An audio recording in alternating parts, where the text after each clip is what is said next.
Time now for the morning rush. New Mexico landowners will no longer be able to stop people from accessing waterways that are on their land. The state Supreme Court argued the public has the right to boat and fish in streams running through the private land. Landowners are arguing allowing the public on their land to access water would hurt their property value. Well, this morning unofficial results are in for Rio Rancho's mayor and a number of issues on the ballot. Rio Rancho's current mayor, Greg Hall, is leading with 68% of the votes, with challengers Barbara Jordan and Jacqueline Wilhite trailing behind.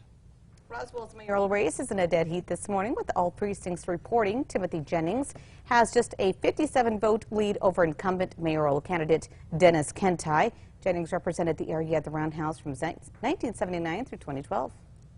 Albuquerque Fire Rescue is continuing their investigation into a fire at a recycling plant in the South Valley. That's along 2nd near Avenida Cesar Chavez. AFR says that a shed or makeshift apartment caught fire on the property, but they were able to get it under control with no injuries. There's no word as to what led up to that fire. Erica. And here's a look at the school day forecast. Temperatures this morning not as cold. We're seeing low 40s in Albuquerque, and by the afternoon we'll hit 70 degrees. Shouldn't need as many layers for today. At his first State of the Union, President Biden laid out what he called a unity agenda in hopes of building bipartisanship within Congress. Included in that is fighting the opioid epidemic, improving mental health, giving veterans better health care, and cutting the death rate from cancer. Russia continues to send missiles aimed at Ukraine's largest cities, and civilians are paying the price. Ukrainian officials say that 5 people were killed in this attack on a TV tower near the central area of Kyiv. Ukraine and Russia delegates are set to meet again today for another round of talks. UN police are continuing their search for a suspect involved in an armed robbery at Zimmerman Library. Police say the suspect is described as being a 40-year-old white man, about 6 foot 2 inches tall, wearing wire-framed glasses, a black hat, a backpack, a blue jacket, tan pants, and brown shoes. Erica. And here's a look at our threat index. It is low today. No issues, just some cool temperatures this morning. On to this story for you right now. The teen accused in the murder of a West Mesa High School student will stay behind bars for now. 14-year-old Marco Trejo is accused of shooting 16-year-old Andrew Burson shortly before school started on Friday. Yesterday, the state argued that Trejo should stay locked up. Judge Alma Cristina Roberson decided to hold him behind bars for now. He will be back in court in April. Authorities are investigating this morning after finding drugs in a Carlsbad home. Agents say they found about 6,000 fentanyl pills, meth, and an assault rifle on Tulip Street in the southern part of the city. No one was there at the time of the search.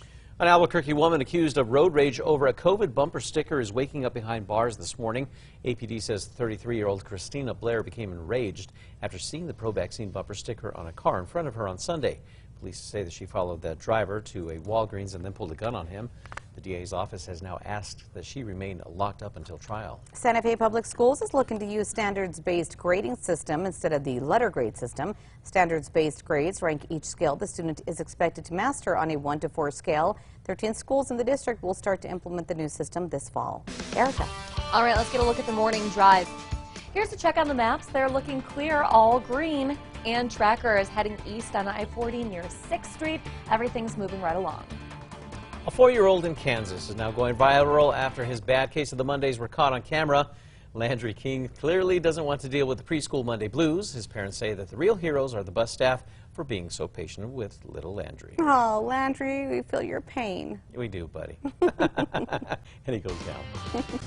Time now for the 5 facts. At number 5, happening today, the traveling exhibit called Beyond Van Gogh is opening at the Immersive Pavilion right across from the Sawmill Market. The exhibit surrounds visitors with the ever-changing 4K projections of hundreds of Vincent van Gogh's paintings.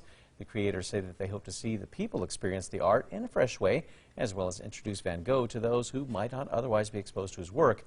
Beyond Van Gogh runs through May 1st. Number 4, an Albuquerque woman accused of road rage over COVID bumper stickers waking up behind bars this morning. APD says 33-year-old Christina Blair became enraged after seeing the pro-vaccine bumper sticker on a car in front of her on Wyoming near Spain on Sunday. Reports state that she honked, cursed, and even threw water bottles at the car. Police say she then followed the other driver to Walgreens and pulled out a gun. Drivers we spoke with say these road rage incidents happen too often. The DA's office is asking that she remain locked up until trial. And at number 3, it's going to be a sunny, warm, and calm day across the state. Temperatures will be making it into the upper 60s for northern and northwest New Mexico. We'll be seeing low 70s in Albuquerque, our first 70-degree day of the season, and some mid to upper 70s across the east and south. And number 2 now, New Mexico landowners will no longer be able to stop people from accessing waterways that are on their land. The New Mexico Supreme Court argued the public has the right to boat and fish in streams running through private land, stating the state constitution implies all waters in New Mexico belong to the public. A prior rule allowed private landowners to build fences near the water and put up no trespassing signs. All of the certificates given during that rule have now been voided. Landowners are arguing allowing the public on their land to access water will hurt their property value. And at number 1, the teen accused in the murder of a West Mesa high school student will stay behind bars for now. 14-year-old Marco Trejo is accused of shooting 16-year-old Andrew Burson shortly after school started on Friday. Yesterday, the state argued that Trejo should stay locked up, saying that he's a flight risk and a danger to others and himself. Meanwhile, the judge decided to hold him behind bars for now. He's going to be back in court in April.